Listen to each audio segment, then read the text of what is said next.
This is from an excerpt out of The Progress of Dullness. It's about education. And this youth in the first line is a beginning teacher.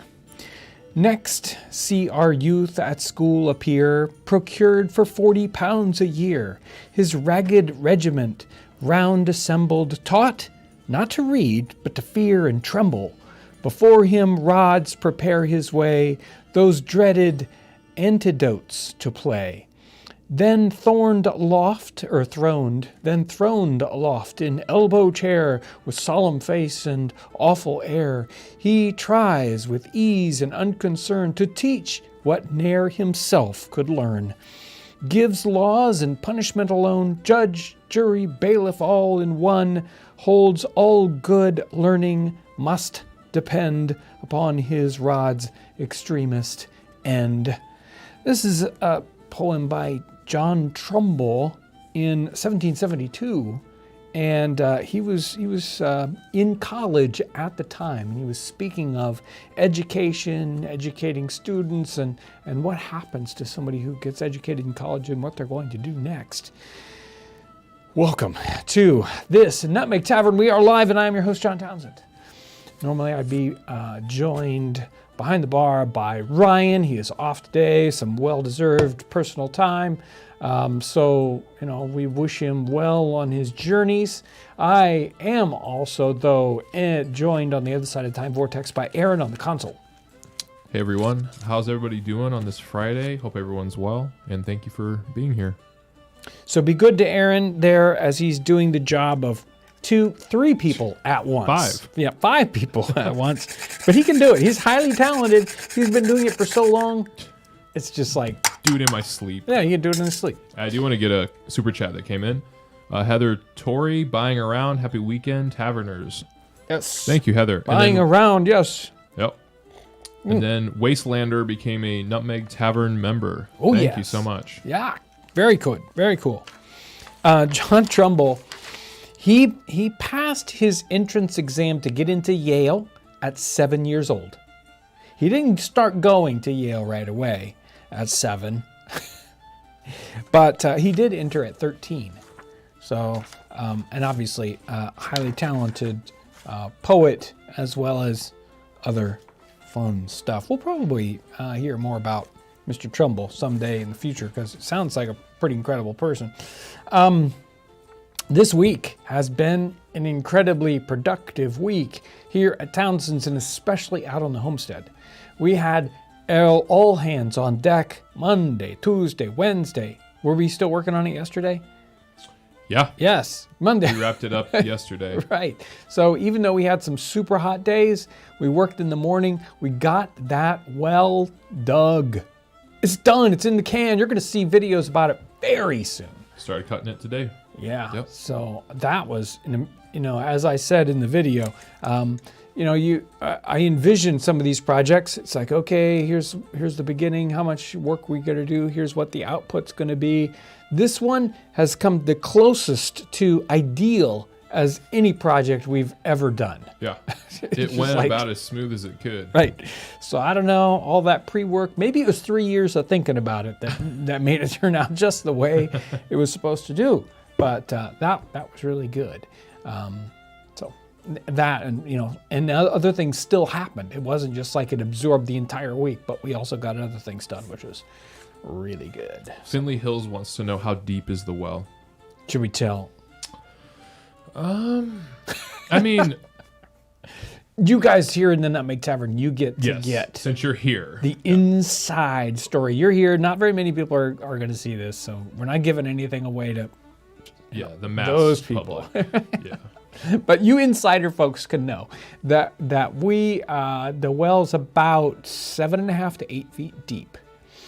And the total down to the bottom and water sets at 18 to 24 inches, depending on, it's like this time of year, it's at 18. They'll probably go down in the fall and come back up in the spring and be much deeper. I didn't mention it in the video. I probably should have, because it's a fun point. Maybe we'll hit it at some other time. There's a book that was printed in 1807 called The Well Digger. It's a narrative of Nash is his name. I can't remember his first name. I think it's J something, Jason Nash or something like that. Anyway, he was on the British side at the beginning of the Revolutionary War. He might have ended up on the American side at some point or captured, something like that. Anyway, he ends up after the war, digging wells is one of the things he did. He also did like quarrying and such like.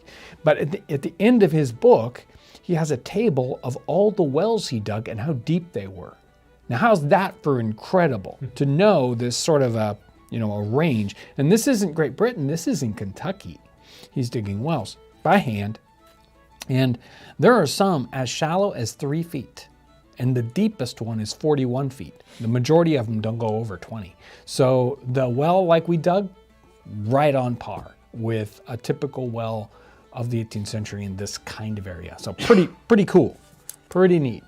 Other progress. So if you were on Patreon, Townsends Plus, you got the update quite a couple of weeks ago about chickens, and the chicken house is built. We're going to be working on a project for a video for making a chicken fence. The chicken house isn't going to end up being an episode because I just couldn't lock down a period chicken house very well. So I don't want to make that particularly a video. I just put together something that's typical, but the fencing will be fun. You want to go there. There is one of the chickens. This is right outside of the cabin right now. That's the threshold of the cabin. One of the homestead chickens out there causing trouble. Actually, they're nice and tame right now. And so far, the dog has not tried to eat them, which was the biggest concern. It's like, how is the dog going to be good? Is she not going to chase them? Because dogs and chickens, they get together like Tom and Jerry, Someone said an 8-foot deep well by hand is no joke. Well done, guys. I feel like it went smoother than all of us thought. I mean, just the digging of it. We actually did it all by hand. We didn't cheat. Nope, we didn't cheat at all, which is pretty cool. I mean, it's neat to be able to get in there. I even did a special study on the kind of shovels we should be using, and they're on Townsends Plus. Did that one go up on Townsends Plus, or will it go up soon? The shovel study? I'm not sure if Ryan shared that yet. Okay. So there's a picture study on shovels where I talked about, what shovels were like in that time period and the kind of shovels that we ended up using. So even the shovels were a deal. So that project was fun, and we're not completely done with it. We've just done the well proper part, not the well accessories, as it were. But it went well. Yes. Okay. We're gonna put that down at the bottom. I thought, I've got some other pieces to the show today, but I wanted to have a short picture study just for fun. It's been hot, and I thought it would be nice to get out on the water, kind of cool down a little bit. So we're going to do a quick picture study on fishing boats of our time period, 17th, 18th century. Some of these early ones are going to be Dutch fishing boats. We're going to move into some English fishing boats and give us some idea about just what those are like in the 18th century. Let's hop in there. This is right at the edge of the sea, and I like a lot of these are this is the transition between the ocean and the shore. And I mean, fishing is all about catching the fish and then selling them, bringing them, to market. And here we have a very early painting. This is 1637, so early 17th century Dutch painting. And we have small fishing boats out there. Some of them are pulled up on shore. And we have fishermen right here bringing their catch in to people, getting them right away. And we can imagine this is happening multiple different ways. There are probably some people that kind of come to the seashore, buy the fish from the fishermen and take them into market towns further on. Or other people that say, hey, I'm going to go right to the beach and buy my fish.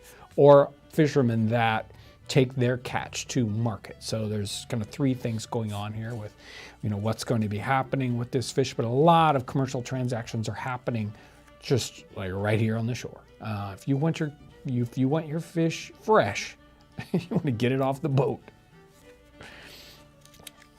This is called a calm sea, and you can see it is nice and calm. There's a little bit of wind. The sails aren't totally just, sitting there, but just enough probably to keep it from getting just, if you're on the ocean and it's still, the moisture just sits there. So you won't want that little bit of breeze. This is after 1640. Again, a Dutch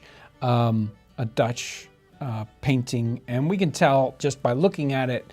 We got a Dutch flag up top. We also have an inshore fishing boat that has lee boards.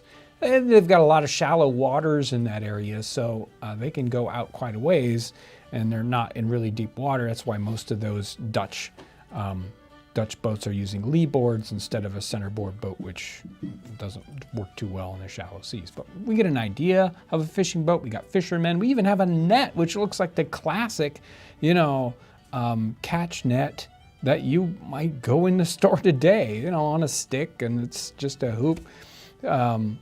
Nothing super fancy. Sometimes you see a little bit different design, but it's odd how sometimes in the time period their accoutrements are almost essentially the same as ours, just made out of slightly different material. I love the look of a nice piece like this, which is more watercolory looking. It's monochrome. Maybe it's just ink, but in a kind of a watercolor fashion. We've got a different kind of net over the shoulder of that fisherman there. This is again mid 17th century and Dutch. We've got small fishing boats, and we got slightly bigger fishing boats further out there. And then we actually have a ship rigged something out there, 3-masted, a little bit further out. So nice seashore picture. Now here we got that great connection between the ocean and the shore. There's a lot more activity going on here. A lot of people are interacting with this trade. I don't know, for me, especially in Indiana, okay, maybe I'm giving this away. In Indiana, we don't think anything about fishermen, right, in a commercial sense.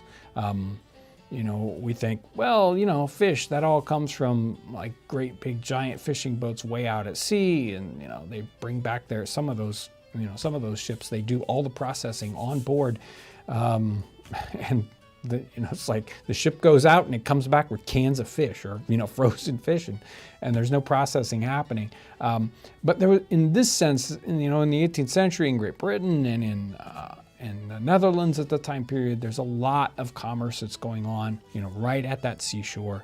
I don't know if that's, still is happening quite the same way today, but, people coming out there interacting. So we get to see some of that in these images. They don't give us a ton of detail, but they give us the sense, the mood, the kind of, I kind of use the word metaphorically, the smell of this whole society here, right down by the edge of the ocean. Now let's see, this one is again, we're still in the Dutch paintings of the 17th century. We're getting a little bit later.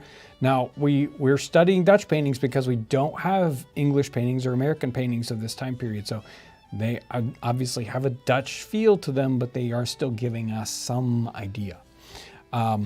Notice we have tan bark sails. Some of the sails here are white, and then some of them are dark. So these tan bark sails, the fabric has been treated to help it hold up better with sort of like a tanning process, and that's why it's that color, that brown color. So we can see some like a man of war out there, but we have fishermen right up close. And we can see a guy with a backpack, a basket on his back. It's like, come on, I can get it right. A boy right beside him. The fisherman there with the pack basket, he's got trousers on, and then the boy's got knee breeches on. We can see sailormen with their back to us on that boat on the left-hand side with the short jacket, a blue one, almost like I wear, in every cooking episode. It's kind of funny. And So that style of jacket is really interesting in that it stretches a really long time period. You'll see people in the middle of the 17th century wearing it, and it's good all the way up until the Civil War. So a really interesting jacket to wear. A lot of sailors are wearing it. In fact, you can just look at them all. All those guys, their jackets, they stop at the waist. Boom, boom, boom. They've got to do all this work. They can't have a coat with these long tails on it. Let's go ahead and skip on to the next one. Get up nice and close. Look at this. We've pushed ahead like 150 years. Boom, 1811. The boat, obviously, we're both a difference in time and a difference in culture here. This is a British or an English boat, and it's a little bit, it's kind of gotten a little trimmer. It's not as swoopy, the boat design, but still very, very similar. This is quite a small boat, 3 men in it, and you wouldn't want to cram anybody else in it. This is a small fishing boat. They're fishing with a net. You can see it's got, or cod lines. It kind of has a sense in the back that those might be cod lines, and then there's a net on the front. It's hard for me to judge exactly what's going on here. Charcoal on paper, somebody with a pipe, really typical. Again, these guys are all wearing short jackets and looks like trousers. Notice we can't tell exactly, but the man on the front of the boat looks like he probably is a beard. That's probably a representation of a beard there. Facial hair is starting to change here in the early 19th century, so it's becoming more of a possibility, which is earlier on it really wasn't. But beautiful little charcoal there. One of these amazing fishing boats in a calm sea. This is brooking in the 1750s. We don't know the exact time, but somewhere around 1750. And we'll see. I think it's the next painting, but by the same artist. And this style is seems very, very early 19th century to me. He's very ahead of his time as far as I'm concerned for stylization here. So we have fishing boats, we have naval military vessels in the background. Some of them are, those are military vessels. So we have a mix of things out on the water.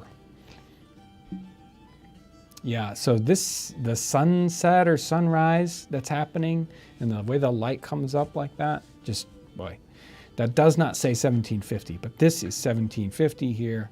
We get to see some more detail. I look at like the detail of the rigging on the boats. That's one of the things I'm interested in. So they've got a lug sail on the front of this, which is real common for our time period, but almost unheard of today. Nobody in a small boat uses a sailing rig like that, except for a few eccentric wooden boat people. I don't know any. Yeah, I don't know any of those. I love this painting. I think I've got one of these on my wall that I had printed up for me. The little boat that's behind looks like it's just sort of anchored. They look like they might be connected, but you can see the line that's running off of the bow of it. So that's just one that's, maybe they're hunkering down, waiting, sleeping inside it with that little cuddy, kind of tent awning over the front of that. And then we have a small kind of pilot boat that's right there in the center of the painting. Probably just typical fisherman here. They call it, that medium one, a smack. We kind of hear about fishing smacks today, so maybe in the Caribbean. Oh, yes. So if you've looked at any of these picture studies, and this kind of style is reminiscent, this is Rowlandson. Every time you see Rowlandson, you can just like, boom, that's Rowlandson. The way the people are kind of a little bulgy and round, but wonderful detail. I love his paintings. So we have the catch brought right up to the edge of the sea. We even have somebody there with a book, like he's writing down, numbers or accounting there. We have people carrying stuff on their head. We have the catch coming in and probably some people going out to do more fishing. And we can even see the difference between the dress of people in the boats, and the gentleman here at the seaside with a top hat. He's got a coat on, not what you would wear if you were in a boat. This is pushing later, and this is just to see how slowly the boat designs change. This is probably all the way up into the 1840s or 50s, and boat design very, very similar. Sprit sail in the back, a lug sail in the front.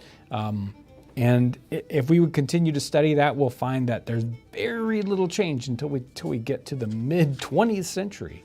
So there we go. We did it. We're back to the chicken. No, wait. There should have been. Hang on, I'll fix it. Yeah, there should have been one there someplace. Another boat one? Yeah, there should have been a triple slide 13, which had. Sorry, I got you right here. There you go. Yeah. Okay. And this, if we can see again, she did like a timeline on this. Special thanks to Lauren, who put together the images and turned them into slides for me and actually picked them out. She did a wonderful job. And we can see again how little change there is in these boats as we go all the way up into the 1900. They're not changing very much. The technology for building them and the use they're going through is almost exactly the same. And by now, all that kind of thing is all disappeared and changed. But we can see it in all this wonderful artwork of the time period. Ooh. There we go. I got some super chats I want to get real quick. Yes. A couple questions. Scroll up. Okay, this is from Sono. Really love your cooking episode. Salud. Thank you. Aaron Howat, who has been a member for 23 months. Does the dog like the chickens? Has she met them? Well, the dog she knew right away that the chickens were ours, right? There are all kinds of things in the yard that she loves to chase and growl and chase them up trees, squirrels and chipmunks and raccoons and possums and whatever it is, right? So the challenge was chickens are very flighty and they like to be they might as well say chase me on their butt.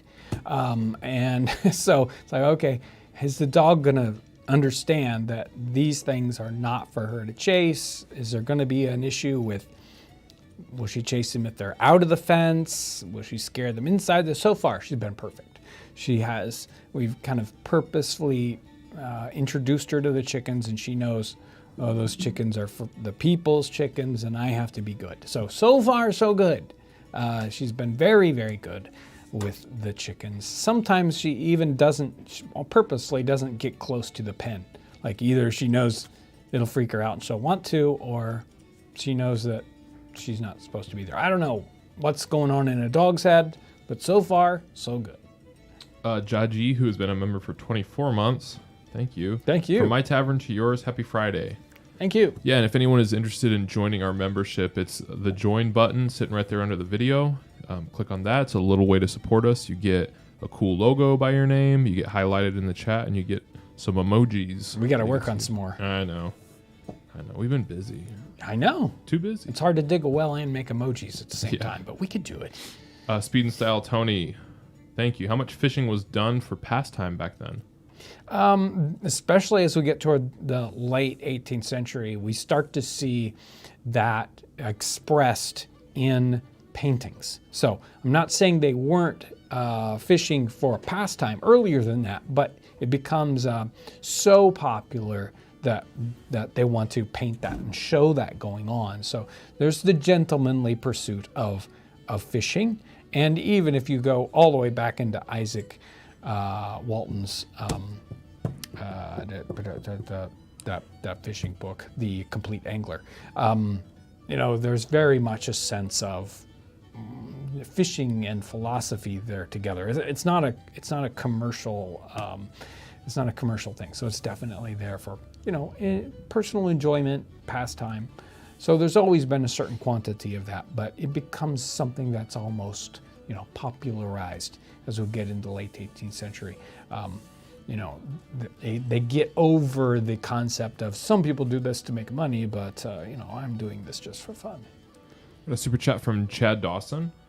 John, you spoke about it being hot. Noticed cumulus clouds. Some ship sails in the paintings are reefed and others are full sail. Tells me that it's summertime with no wind. Was this the painter's choice? It's hard to say, how much some of these painters are painters that specifically specialize in nautical paintings, and they probably have a lot of knowledge about what's going on with the weather and the ships at the same time. If you got somebody with a lot of sailing knowledge, they're not going to get the things wrong, right? It's like, well, I'm going to paint the weather that's appropriate to the look of the ships. And of course, I mean, sometimes if it's just a quick study, someone goes out there and, naval things or, anything by the water is always, sort of prime situation for doing art. If you go out to Maine, that's like all these artists out there, they got the ocean, let's go paint it. You're going to make your sketch, and the weather in your sketch is going to fit what's happening with the boats. I don't think most of the time, like we were looking at 3 or 4 weeks ago, when you could see the sketches of the individuals and they kind of drop them into a painting. In this case, I think most of the time they have enough, wherewithal to sketch the whole thing at the same time. So the weather's going to be mimicking what the right things with the sails are happening. You don't want to get that messed up, or a sailor's going to look at it and go, "What is that?" Prince Gray, thank you for joining the Nutmeg Tavern members. Thank you. Dan BX, thank you. Happy Friday, gents. A coin for the chicken scratch. And then Milk Bread says, "Nice hat. Thank you." Thank you. There was a question earlier. This is even before we looked at the paintings. They were wondering about let me see if I can go find it, but I believe it had to do with some of the potential injuries or the hardships of well digging back in the day. Is there any documentation of things going really wrong during well digs, things like that? People are injuring themselves all the time, but they don't write about it a lot. And I think even in Shaw's work, he talks a bit about his physical issues at times. His back hurting or whatever. I mean, can you imagine, it's like quarrying, you're working with rocks all the time, sawing them up, lifting them, whatever, So you can imagine it'd be very easy to get hurt on the job. They didn't have workman's comp. They didn't have insurance. You could very well end up in the poorhouse, literally, because you got injured on the job. Happens all the time in our time period, and there's no recompense. And so some of the jobs, even though you were desperate enough to take the job, knowing, you very well might get damaged on this job, and it's just too bad for you. Yeah, I think you were speaking on some of these wells are 40 feet. Yeah, and just ours is just over 6 feet. Right. How did they just ladders and tie each other to ropes and just? Yep. Yeah, and it was tough. I mean, we didn't over dig our well diameter wise because we knew the liner in it only had to be so big, so we expected only to go a particular depth. But if you're going to dig a 40-foot well, you probably were digging and it's like, okay, we couldn't get to the depth we needed. We're going to have to back up, go to the top, and make it a little bit bigger in diameter so that we can go down. And apparently there was a technique of lining the well as you went down. Don't ask me how that was done. I do not know. But it's like, how do you line a well as you go down? But that's the problem with if you don't have a very, very stable soil and you're down there a ways, it could collapse on you and then bye, you're gone. Right? Unless there's multiple people working that can come and rescue you, and even then that might not be possible. Now, we had about as stable a soil as you could possibly have, so that was not a concern, and we were never very deep. So, but yeah, I'd be scared if I had to go a lot deeper than that. Yeah, and it was really interesting seeing the different layers, how everything kind of changed. There were a lot of roots, and then all of a sudden there weren't. But interestingly enough, when we got down to the very bottom where there was the proper layer for the water to flow in, there were roots again. Oh, so yeah. The trees would sink their roots down deep enough, 8 feet, to get down to that water table that's sitting there, so that even in a drought, they've got water. Wow. Yeah, I'm really excited for people to see that, the whole process. Kinu has a super chat. Any idea what timekeeping looked like for the common people or soldiers on the campaign? My understanding is that watches were very expensive. Happy Friday. Yeah, watches are not only, thank you, watches are not only expensive but inaccurate. So normally, you look up at the sun and you know what time it is. Generally, they didn't need to have very, very specific timeliness. It's not like, well, if I'm 1 minute late from lunch, I'll get in trouble. It just wasn't like that. So time constraints weren't as tight in the time period. So you really didn't need a watch as much. And I think a lot of times, it was an extravagance to have a watch unless you were really in a situation where you needed it. Kind of to show off. Yeah, it was certainly a show off. For people in society, it was an issue of like having the newest iPhone, right? So much so that there were times when people would have more than one watch just to show off how much money they had. Now, I don't think anybody carries more than one phone just to show off that they got too much money, but yeah, I don't know what the point of that would be. I don't know. You have a vest with like four phones sticking out on it. Yeah. So do we want to real quick talk about, just kind of give a little overview of Monday's video? That's the Ben Franklin. Oh, is that what that's yeah. You can say, I don't know what Monday's video is going to be. You guys probably know before I do what videos are out sometimes. So Monday's video is about how to eat like Benjamin Franklin. So we've spent this, where is it? Is this around here someplace? Looking for an autobiography. Yeah, it was. We've been going through the autobiography of Benjamin Franklin and studying that, kind of, really getting down into the detail. And this book is so good for the detail. He does a great job of describing what his early life is like and even what his middle life is like, what he thinks are the important things about living, what it was, living in his situation. He's doing us a tremendous benefit. And some people enjoy this book so much that they read it every year. It's not a very long read. It's only 150 pages, not really tightly written. It doesn't take a lot of, some books, 150-page books, it might take you 6 months to read because it's dense, right? This is an easy, good read and worth it. But he speaks a lot about food, his philosophy of food, and I wanted to make a video that kind of specifically was about that, juxtaposed his philosophy against what people were reading in the time period, what was different, what was the same, a lot to learn, a great little video. So dig in on Monday about eating like Benjamin Franklin. Yeah, excited about that one. Where did that comment go? Oh, we're getting a lot of kickback on the multiple phones idea. People are going, I carry 2 phones. Well, yeah, most of the time you probably carry 2 phones because you need 2 phones, right? Because like one for work and one personal. But they're not just like, look at me, I have 2 phones. Right. For sure.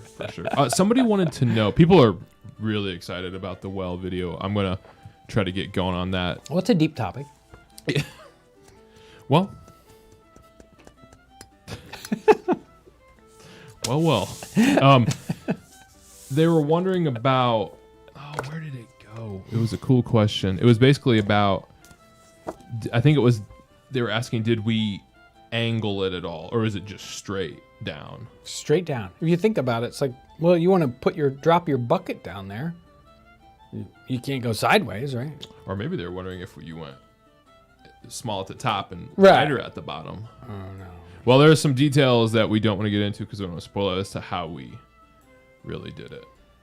There's some stuff we want to leave as a surprise, for sure. We can't give it all away unless we just play the video for you here in the live stream. And it's not ready. It is not ready, not even close. But I made some headway today.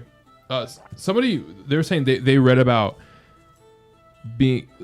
hitting pockets of gas while they were digging wells. Was that a thing? Certain situations, and especially in Kentucky or other places where you have coal deposits, and that kind of thing could be a problem. depending on the geology in your area. I mean, there are some people that even have radon problems, right? And that's just gas coming up in your basement. So, yeah, sure. Yeah. That'd be bad. That would be bad, yeah. Are we ready to talk about a recipe that we will not do on the channel? This is one of the new cookbooks. I love it. I love it. This is 17th century English and kind of fancy food. But it's great to juxtapose this, right? So this cookbook against Amelia Simmons's first American cookbook, which is, just like dead simple, against super fancy English 150 years earlier, right? So great something compare and contrast. So here's this recipe.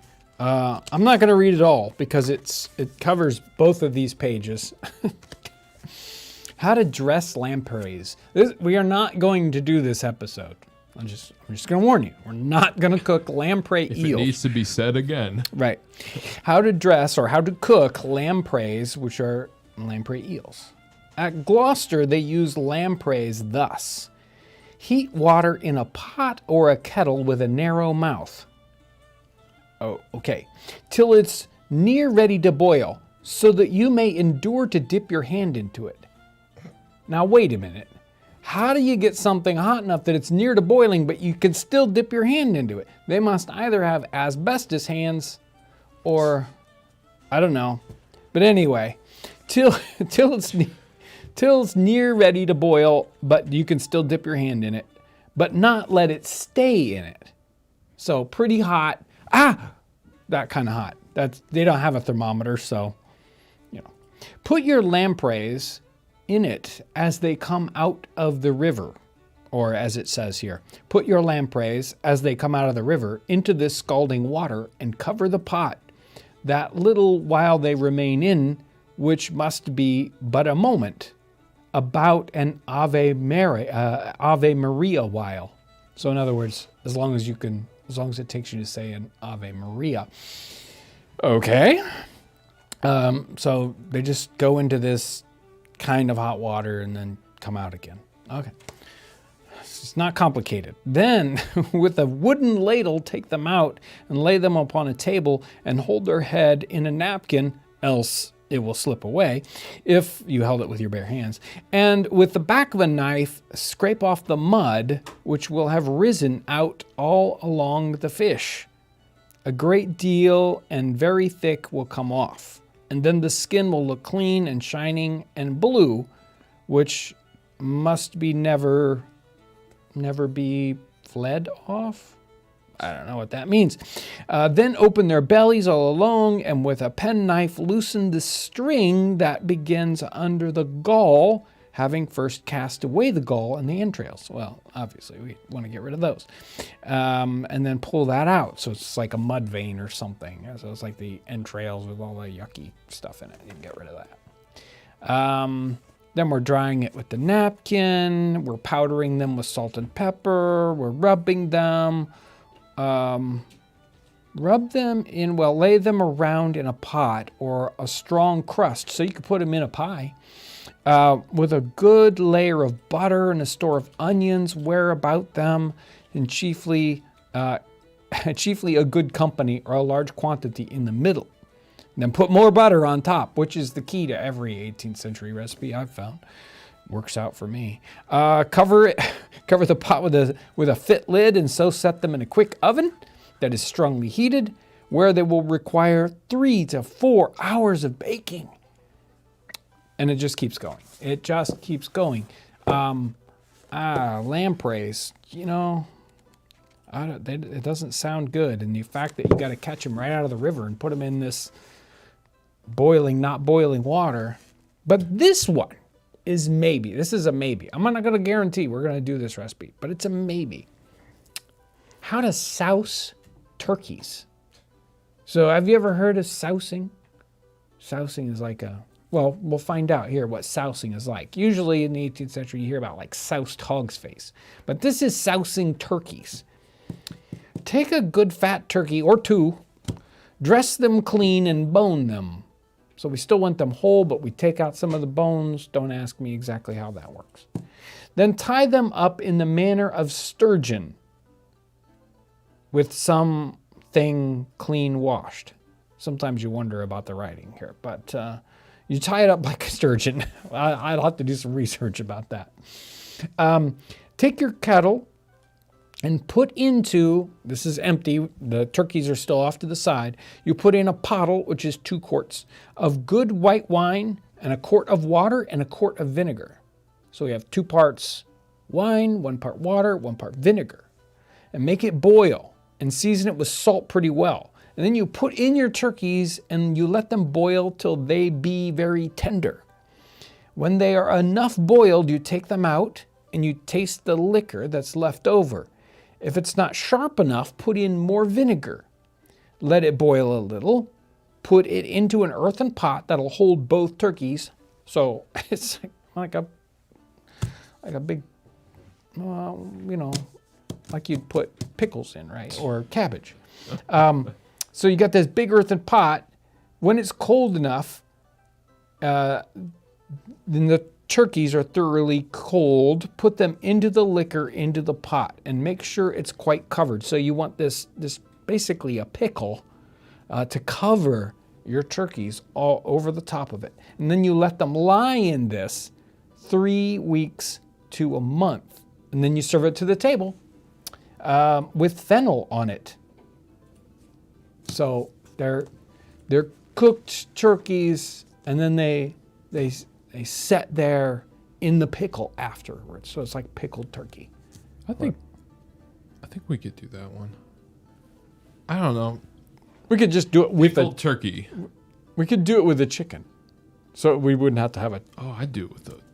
Do it with a turkey, just a whole turkey. Turkey. Yeah. See, now that's one of these tricky episodes that you got to do the whole thing, and then you have to let it set, for a long period of time. But yeah, soused turkey. Soused turkey. Sounds I good. like it. Sounds good. Yeah. Can you bring up? I wanted to do a quick tools. We used a lot of tools, shovels over the week. I thought I would give you a tool that I saw in Jim Bode Tools. If you're interested in antique tools, check out Jim Bode Tools. You want to bring that? There you go. Check out this hammer. So this hammer is all steel or all iron, whatever it is, probably wrought iron. And it's the entire thing, handle and all, is iron, and it's turned on the lathe, forged and then turned. The date is right there, stamped in the top of it, 1769. And it's got a little claw on the back, hammer face. I don't think this thing is very big. I think it's a typical small handle or small hammer size. Go to the next slide. You kind of see the whole thing there. Look at that. It looks like maybe the very bottom part is wooden, but incredible. There was at least one more example that he had. So some of the hammers are made like that, which I don't know. I'm still astounded by some of the tools in the 18th century, just how fancy they could get. If they felt like, it's like, well, I'm going to make a fancy tool. I don't have anything better to do this week. Apparently, they were out of jobs. They knew something was coming up. It's like, I'm going to take a week to make myself a fancy hammer. I don't know. Do you have a Patreon? I don't have Patreon this week. Why? Somebody in chat was saying, remind John. Oh, gosh. He forgot. Guys, sorry. Super sorry about that. But we will get Patreon folks next week. Sometimes I get busy with other things on a Friday, and that's something I have to do right before the show begins, and then I get sidetracked, and then boom, I forget it. But that doesn't mean that you guys aren't super important to what we do and like making the whole thing, possible. Whether you're a supporter on Patreon or Townsends Plus or a member here, all that makes a gigantic difference to us being able to do what we do. Regular views on YouTube are just like up and down. It's a mountain of unknown. You just never know what's going to happen with that. But folks on Patreon, folks on Townsends Plus, and here, that's a solid, stable base for us to understand what's going on with the channel. And so super duper. Thank you. I thought I would do one quick little reading. This is from Gass's journal of the Lewis and Clark expedition, and I thought it was kind of neat. I just dug into today in 1805. So this is their journal from June 24th and June 25th of 1805. So Monday, June 24th. In the morning, Captain Lewis came up to our camp, and we found it very difficult to procure stuff for the boat. I don't know what he means by stuff, but we'll find out. The two men which Captain Lewis had left in the morning came to our camp in the afternoon, but had seen nothing of the other hunters. In the evening, there was a very heavy shower of rain. At night, the weather cleared up, and the men arrived with 2 more canoes. The 2 hunters which Captain Lewis could not find had killed some buffalo below the mouth of the Medicine River, where one remained, and the other had gone across to the camp below the falls again, but had found no elk. Tuesday the 25th, cloudy morning. The men went back for more canoes and baggage. One went down to the hunters' camp below the Medicine River to bring him up in a canoe. Another went up the river to look for elk. When they had gone 3 miles, they were attacked by 3 brown bears.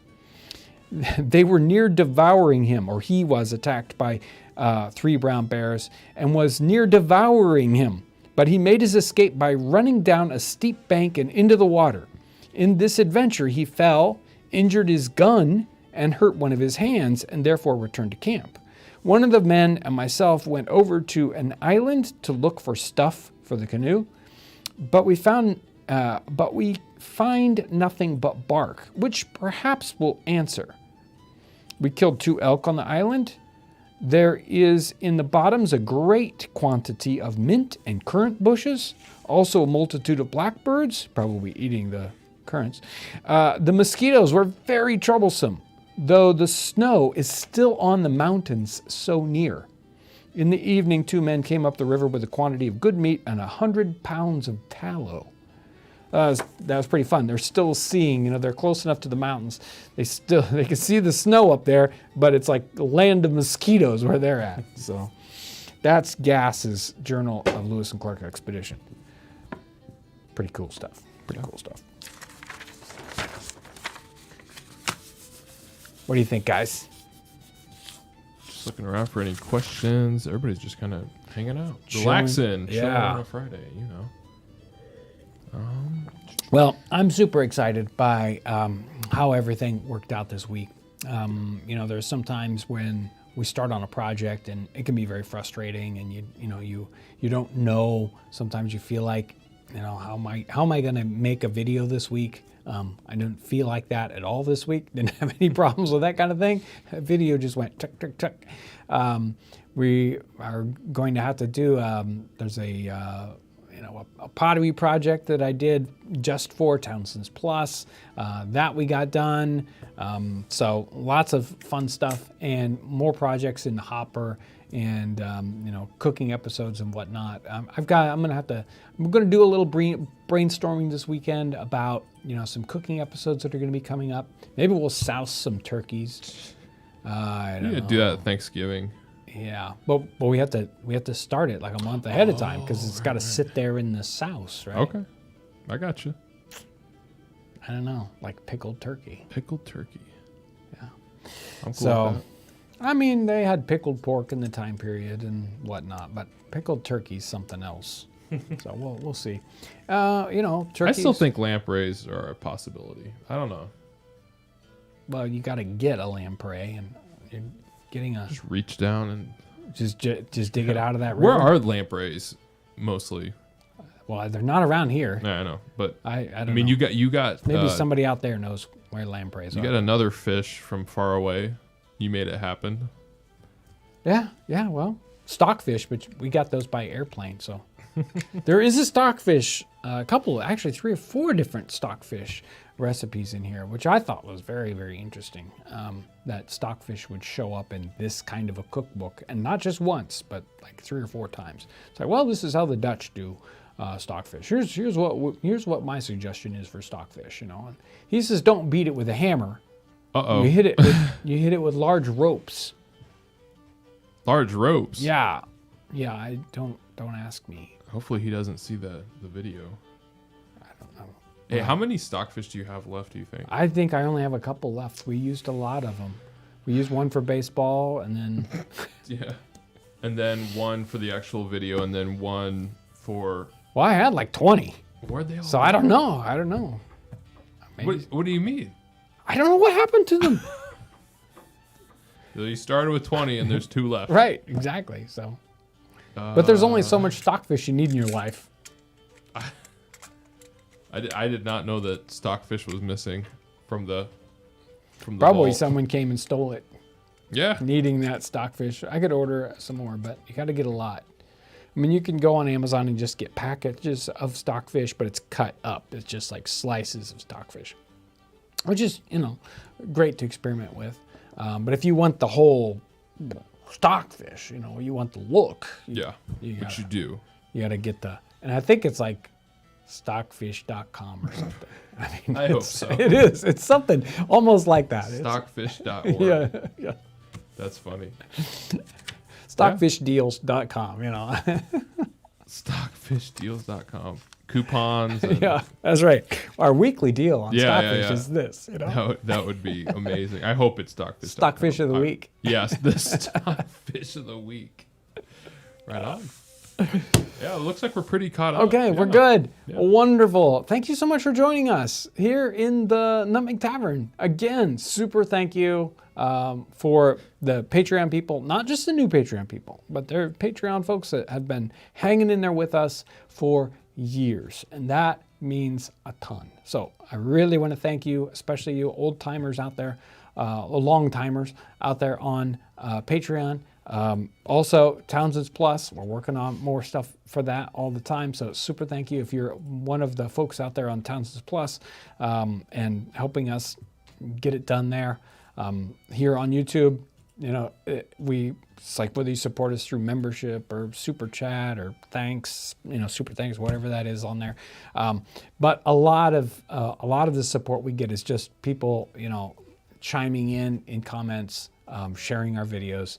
That makes so much difference. So thank you so much for that.